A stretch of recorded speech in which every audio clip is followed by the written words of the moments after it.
Good news for Ukrainians. John Kerry has arrived in Kiev with $1 billion in his briefcase, and he's kind of like a fake president, so Russia can just go back to being a wet blanket in their own zone. Good job, everyone. The real president submitted a budget today, a real bloated budget. So bloated, in fact, if it were a beached whale on a hot day, it would have already exploded. It's jam-packed with goodies, a leftist treasure trove that one congressman calls a campaign brochure. If he's running for statist of the century, he's got my vote. We'll tell you about some frustrated, uninsured people who should take their free dumb insurance and go home. And later, we'll pit Trump against the Nuge. It is super sexy. It is all here. This is The Independent.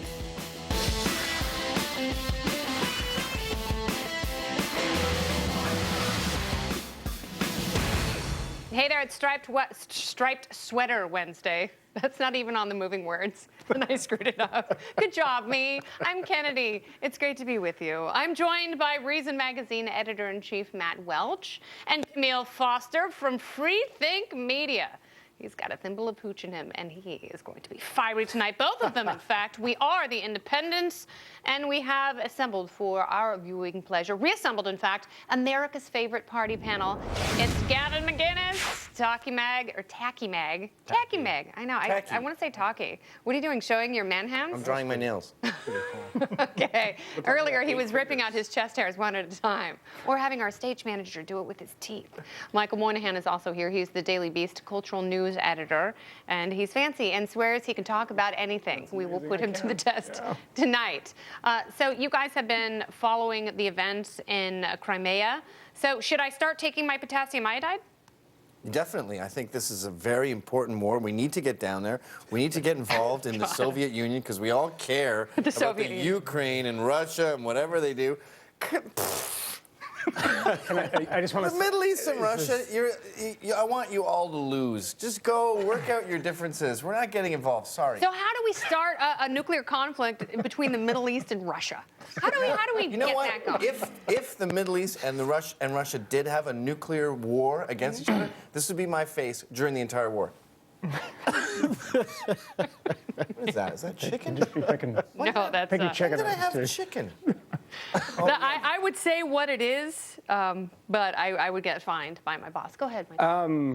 Well, we're doing this segment, but the Soviet Union, the Ukraine, and Crimea. Yeah. I think we're probably off to a bad start here. Just so you know, it's a bad situation. I'm not, there's obviously, Kerry's going with satchels full of money to kind of, I am the heir to a ketchup fortune. Yes. I can solve this entire thing. I mean, in Kiev, there's an Easter Island head walking around with huge bags of money. That's going to solve everything. Everybody's going to be, oh, this, let's end this. Yeah, everyone's going, darn, why didn't we vote for him in 2004? This could have been fun.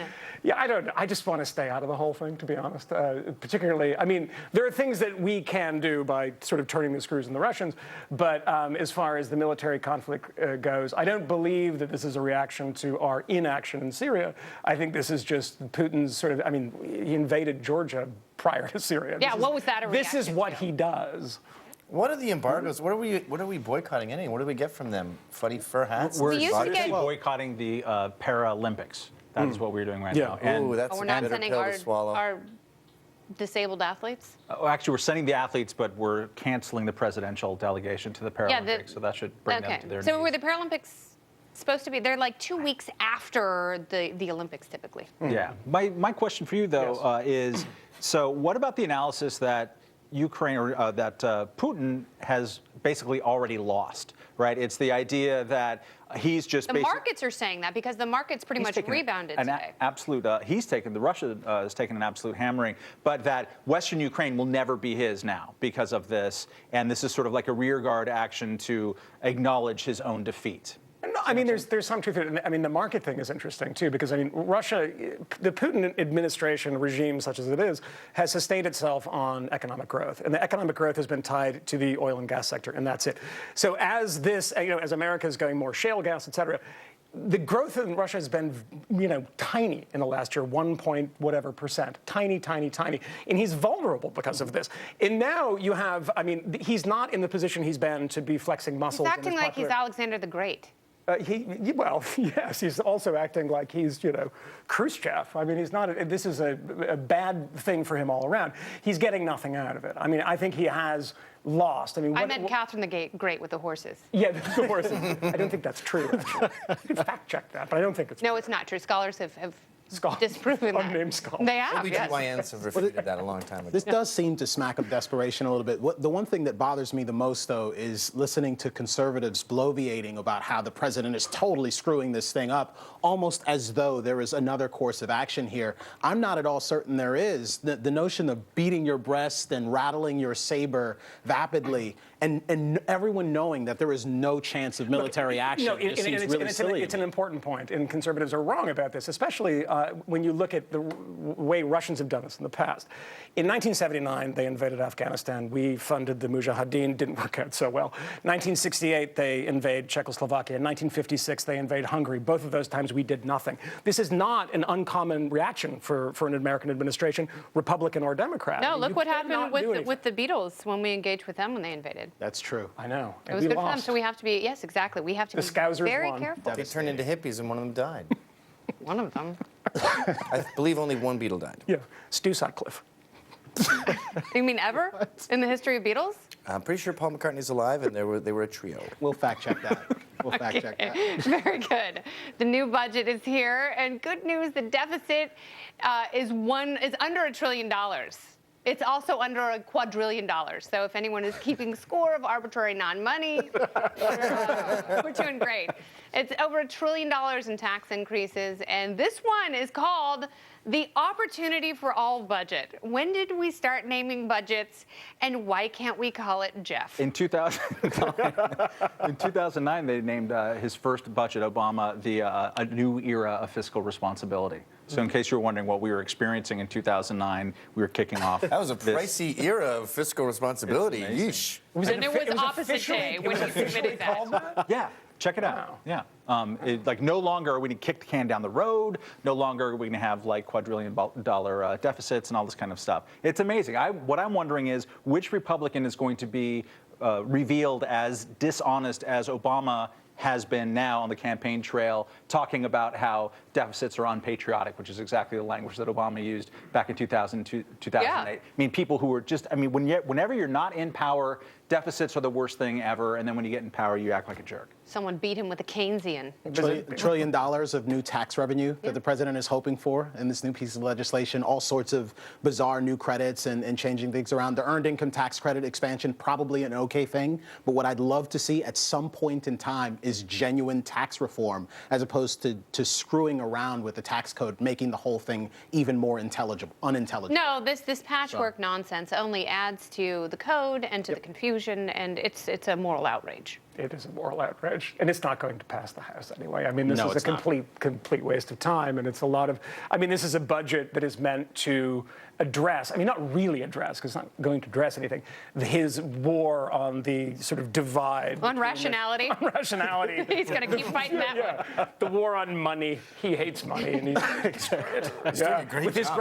his newest 5-year plan. He's got $55 billion in there for opportunity, growth, and security. Yeah, and tech hubs. Which, by the way, We're going to create sounds tech like hubs, some right? erectile I think they're all dysfunction called medication. Solyndra. Every last one of them. No, it's good. I like the government. That also sounds like erectile dysfunction medication. It does. Solyndra. But what's so frustrating with all these budgets is he says, I was going to spend 7, now I'm going to spend 6.9, so that's a huge saving. And you go, no, that's not how it works. If you buy jeans with a coupon, it doesn't mean you made any money. But then he says that, it They're becomes paying a for Democrat. themselves at this point. Yeah, I'm rich from these pants. Yeah. And then it becomes a Democrat talking point. And then Bill Maher and everyone in LA and California goes, what is up your ass? He has spent way less than the previous month. This is going to be called, in political rhetoric in the future, the Gavin McInnes jeans with a coupon bill. I can't wait till you get to start naming budgets. It'll be way better. All right, the gentleman to my left will stay here. And we have a quick programming note. Tomorrow night, we've got an action-packed show. P. Joe Rourke is going to be here. Michael Ian Black will be in here. And Jim Norton. It will be wildly entertaining and informative. And coming up next, an 18-year-old sues her parents for food, money, and tuition. And they want her car back. But if you can vote, and if you can go to war, and you're 18, can't you take care of yourself? Might not be that easy. She could have a case, and we will discuss the finer points next. It was the longest day that I ever known. I watched you start that drive alone. But she was the young American, standing right through the picture window. She finds a slinky vagabond. Welcome back to The Independence. An 18-year-old New Jersey woman is suing her parents after either she left or they booted her out of the house. She says they didn't like her boyfriend. Oh my God, boo-hoo. She wants money to live. She wants her car back. She wants her college money and school tuition. And she's legal. She's got lawyers, and she might have a case. 18 is not the immediate age for emancipation, and it could set a precedent in family law. All right, so what in the world? Should they pony up the cash and get this girl to shut her big dumb mouth? I think we all know the rule is after you're 18, you're done. My dad, it was my whole life. After 18, it's time to wean.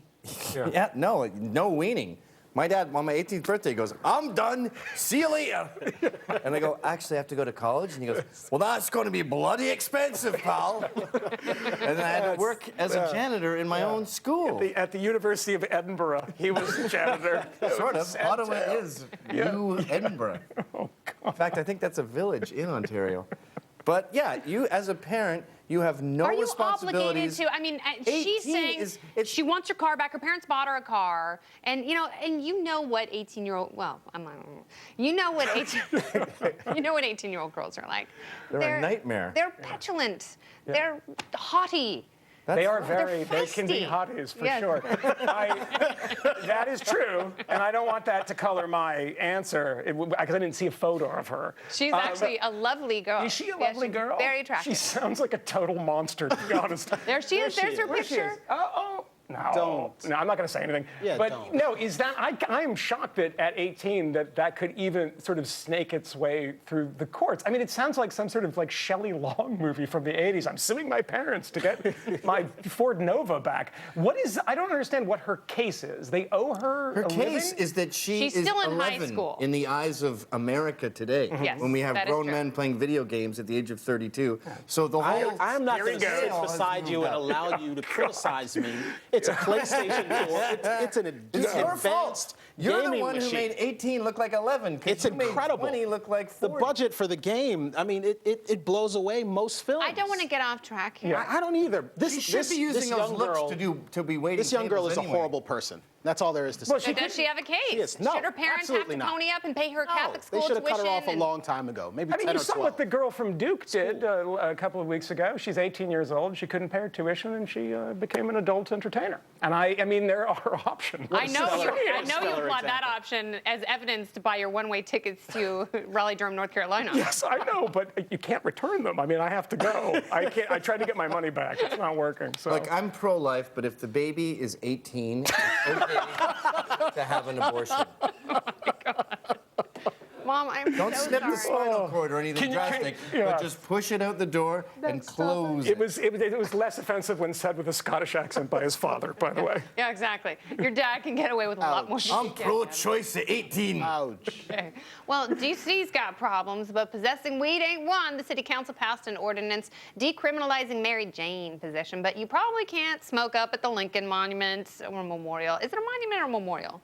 It's a memorial. Memorial. Sure, very good. All right, the Lincoln Memorial. Is this good news for DC's citizenry? Sure. You lived there most recently well, no, Kmele was there recently as well. Yeah, I mean, at this point, like, decriminalization is kind of a letdown. We've had decriminalized marijuana in New York since the 70s, right, or the early 80s, and it's not as if that has stopped the stop and frisk program. No, they should be giving it out with newborn formula in hospitals, right? I mean, it's just we live in a time now where it's a rush to legalization. Something like half of the states, we're going to have a map out in an upcoming issue of Reason, half of the states this year are going to pass either decriminalization or legalization. Alaska might be voting on it in August, and a handful of other Are they states. going as far as Washington and Colorado? Yeah. I think there will probably be 3 or 4 states that will legalize this year. But as we know, D.C. is not a state, and they've got some pretty staggering crime statistics. Will this improve the functioning of our nation's capital? It may. Are you suggesting that by smoking weed, all of the criminals will no longer have criminal? No, I think I'm saying that if people who are smoking weed are not treated as criminals, that will then push, maybe that will lighten the load on the criminal justice Perhaps. system. I don't know. I mean, I don't know that it will happen in any sort of substantial way. But I think this is definitely good news. And even, Matt, I think you would acknowledge that this is good news as well. This is not a huge headline grabber, perhaps, but this is a good thing. It's a continuation of a trend. And at some point, we'll probably ignore stories like this and start to wonder when they'll legalize meth. And now all these Hill staffers, don't have to worry about the double standard of them never being caught for smoking pot all day long, which is what they do. It's good news, like cutting down the budget and reducing spending by 0.01% is good news. It's not really good news. It's just sort of... It's not really that big a deal. Because the market can't get involved when there's this sort of Damocles of the Fed hanging over their head, the feds. So when the market can't get involved, it doesn't really exist. But D.C. is in the shadow of the federal government, and that means that there's a lot of overhanded intervention, and they were closing hemp shops last year, and there were places that were going out of business for selling hemp products. These weren't dispensaries. Until a dispensary can sell their pot and know their door isn't going to get kicked down, and then get investment and become a real business, decriminalization doesn't mean anything. I mean, that's essentially true because, I mean, New York has had decriminalized marijuana for how long, and I've never noticed it. And 41 years. 40, is it 40? I don't know if that's true. No, I made that up. I think it's 45 years. And, D.C., who has decriminalized murder because everyone's getting murdered all the time. That's a bigger problem in D.C. It's good going in the right direction, but you won't really notice it until I can walk into DuPont Circle and go into a shop and, buy a satchel. You know where you can go? Shake Shack. They sell weed there? They sell Shake Shack in DuPont Circle. Oh, yeah, they do, actually, but I think we were talking about weed. Well, maybe one of us was. The other's quite hungry. All right. Well, you guys will be back a little later, too. We have an extraordinary event that you can take part in. Oh, good. Yeah, no, this is a once-in-a-lifetime TV event that you two will go on the maiden voyage. Oh, my goodness. I envy you. Al Capone's vault? Even better. You got to stick with me for that. All right, coming up next, Obamacare sucks. Or is it the greatest political invention of all time? Maybe we should love it, since we are united in contempt. We'll give you some staggering new numbers from people who should be thrilled with our nation's latest entitlements. Coming up right here on The Independent. You're not the same. Your lips are moving. What did I hear? Your voice is soothing, but the words are unclear.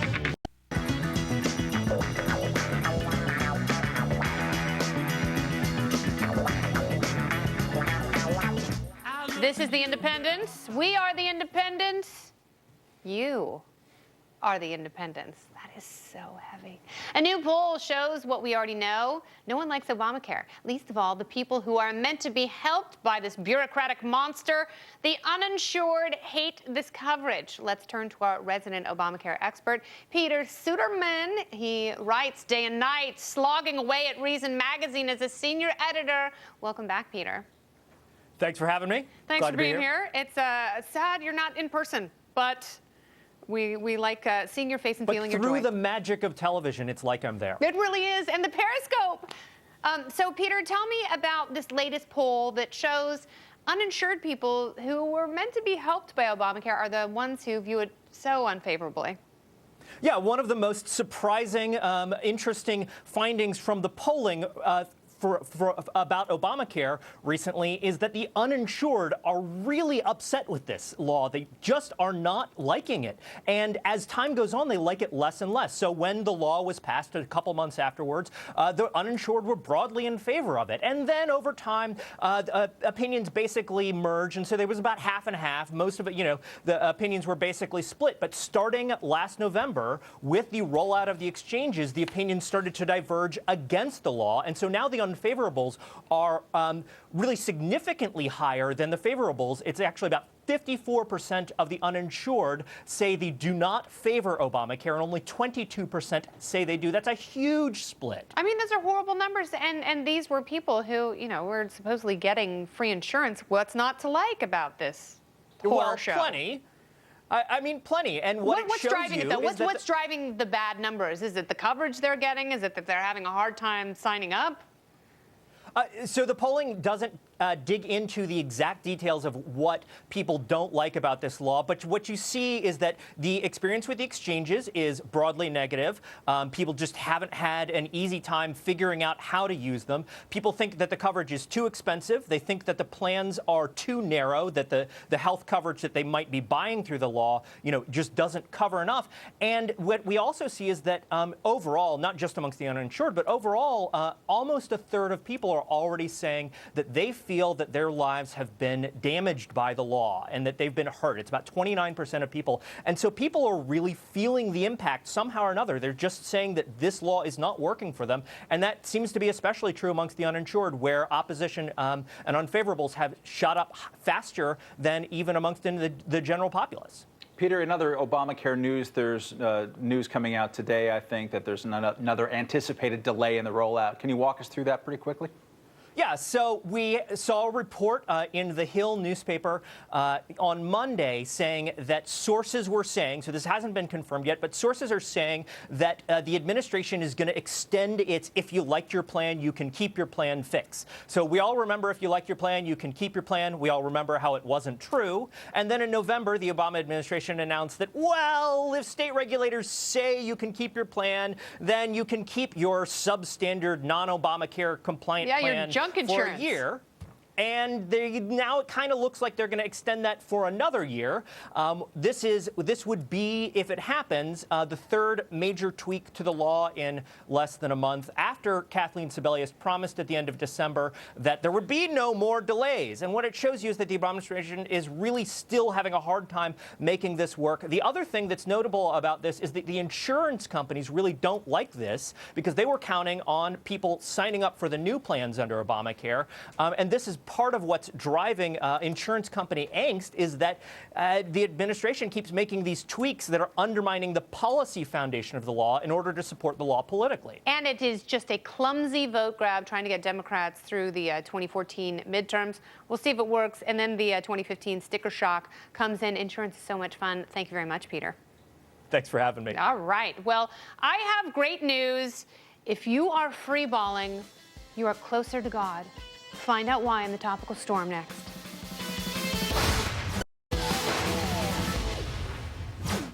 Welcome back to The Independence, where we are easing you into spring one mojito at a time. Let's wrap ourselves in the squishy tentacles of odd news and give in to the Topical Storm. Topic number one. Facebook is giving a much-needed gift to Africa: drones. No, not the Eric Holder variety.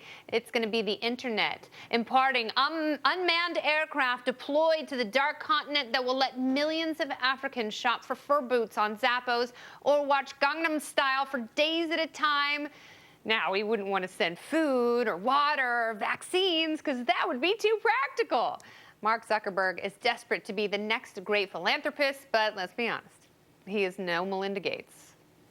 Drones with internet. 99% of all stories about companies doing weird things with drones are BS. But I think this one might not be, just because the FAA doesn't control Africa yet. Maybe they do secretly, but they can't. Africa can leapfrog America in technology. They already have with cell phones in many cases like that. So this might They have to use cell phones because there's a lack of infrastructure. And I mean, that's why, by the way, that's why mobile technology is so much better in places like Europe, because their landlines are horrible. Well, maybe, but in either case, I think for the same reason cell phones are really, really important in Africa, this could actually be a fantastically important development for them as well. I think there might be a few things, get a few all steps kinds before of, everyone needs and the other internet. people are doing that and addressing those needs. No one is doing what Mark Not Zuckerberg knowing. and That's company not are true. suggesting they may do here with No, these there have been drones that are going to deliver shipments internet. of computers. There have been drones delivering internet? Not drones. Well, I'm just saying that this is a good thing. Don't I Camille wouldn't me. be critical of it. Don't Camille me. Is that what is that? Is No, that a you know thing? exactly what that is. Topic number two. What's the thing you don't want at a nudist colony, other than Anthony Weiner after a Viagra bender? It's a dog's cold, wet nose up your naked bungus crack. A visually impaired woman in Florida has been told to take the heave-ho because her great big seeing-eye dog is apparently against the rules at the clothing-optional Florida community. Paradise Lakes is telling the woman to either shoot Old Yeller or move. And she has moved her bare parts right to court. She's filed a lawsuit, but who really cares? I mean, come on, it's not like the dog's wearing any clothes. Do you think that they're mad because she's blind?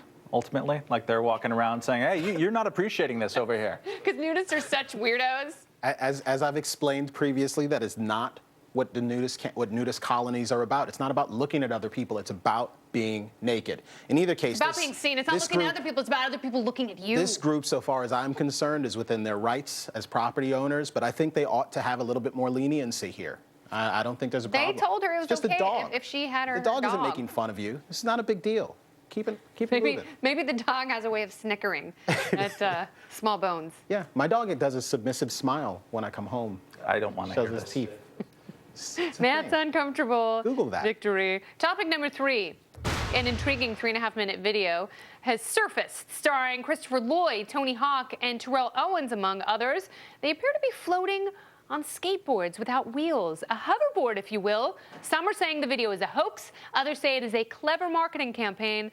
But what are they marketing exactly? Has an MIT physics program really produced the greatest toy since the pogo stick? Is this real? No. Is it? I don't know. I think it's, Is there a it's- sock? I think there's a sock. Fascinating. So take a look at the. I didn't believe it. They told me that they have a hoverboard that can fly. I didn't believe it. And this is a crazy board. I love it.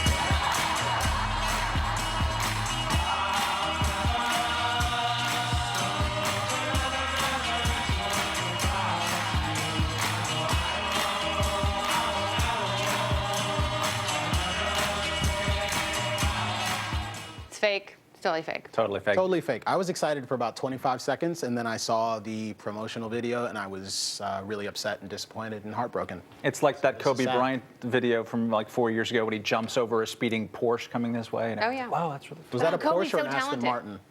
whatever. Come on. Hair facts. splitter. Topic number 4. The one thing that keeps people from fulfilling their spiritual destiny is being bound by earthly desires, held back by sin, restricted by bad choices. But one pastor in Kenya has a simple solution to all those ills. He's telling women at his church to stop wearing bras and undies. He says, the garments are ungodly. People need to be free in order to receive the Spirit of the Lord. Hallelujah.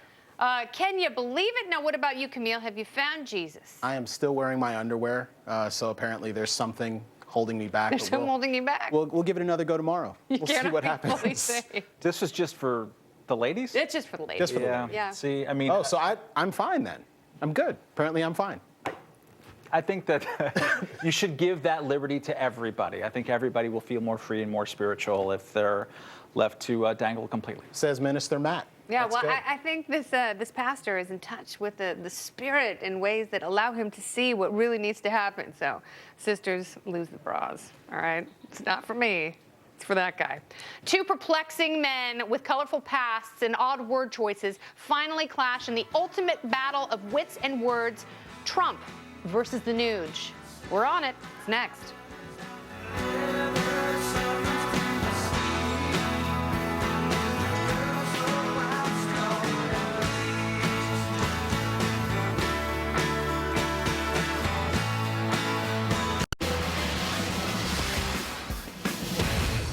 Hello and welcome back to The Independent. Ted Nugent has been in the news a lot lately for calling the president a subhuman mongrel.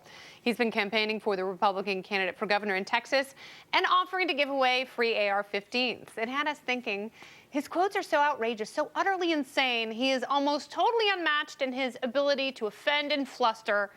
Almost. Donald Trump is also a megalomaniacal quote machine, so the only natural thing to do is challenge our guests and ourselves to see who can parse the words and declare their author, and you can feel free to play along at home, and I hope you do. This is Trump versus the Nuge, and of course our panel is back, Gavin McInnes and Michael Moynihan. Are you guys ready to play? Yeah. All right, here's what I'm going to do. I'm going to give you a quote. You decide who said it, Trump or Nuge. You're going to hold up the corresponding paddle. Yeah. Ready? Yes. Quote number 1. You know, it really doesn't matter what the media writes as long as you've got a young and beautiful piece of ass. Who said it? Oh, God. 3 of you were right. The answer is Donald Trump. Yes. I wanted that to be nude. You can tell by the grammar. Which one has better grammar? The That wasn't- Trumpmeister. That wasn't Completely really factual that great. statement as well. All right, quote number 2. Who said it? Trump or Nuge? Apartheid, isn't that cut and dry? All men are not created equal. Boom. Wow. I'm, That's good. Across the board. yeah. Very good. That is remarkable. Yeah. That's So certainly. you don't think Donald Trump is capable of saying something like that? It's not that cut and dry. Actually, I don't think so. All right. Number 3. Keep it together. What is wrong with him? Worse than those other two? Okay. Yeah. There's a lot of white people in this crowd. I like that. You said it. I was trying to find the stick with Gavin's picture on it, but I couldn't find it. Couldn't find a Gavin stick. That Bring was my own next time. surprisingly Ted Nugent. Was it? Oh, sorry. That's kind of racist too. The difference is Gavin doesn't actually have a crack. Okay. Question. I've never thought- Quote Don't number approve. 4. Quote number 4. I have a great. God.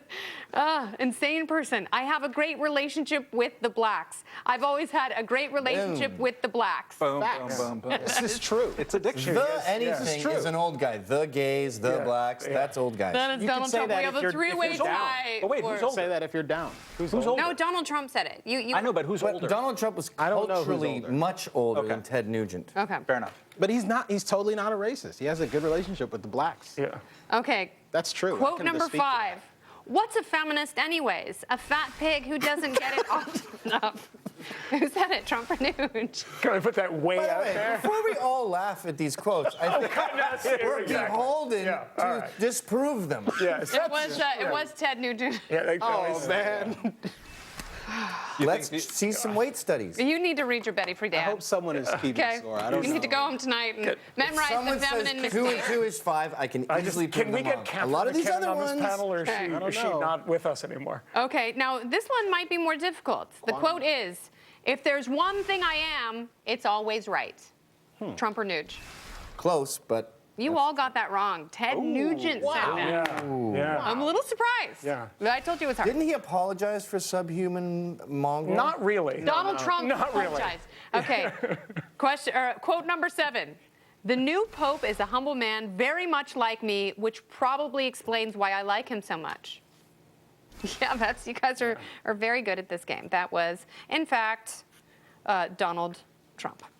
Trump-thon. You keeping score there? Yeah. Okay. I didn't know. Just All right, Gavin and Matt, you guys are tied, and now we have a tiebreaker question.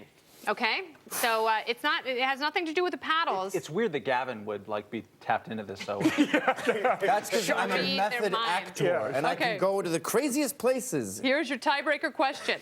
This is only for Gavin and Matt. How many of Ted Nugent's songs were on the Billboard Top 100? 3. Give me a number. 1. Matt is closer. The answer is 7.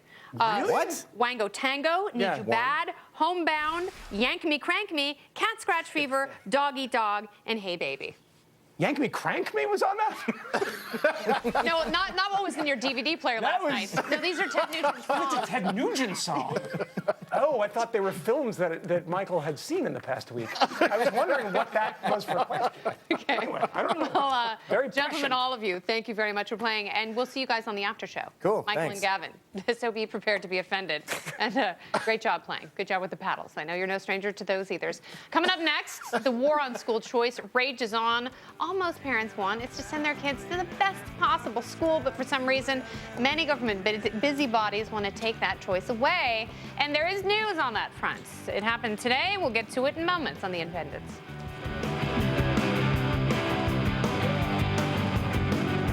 This is my best King Carnivore. This is my scream, it's just a dove.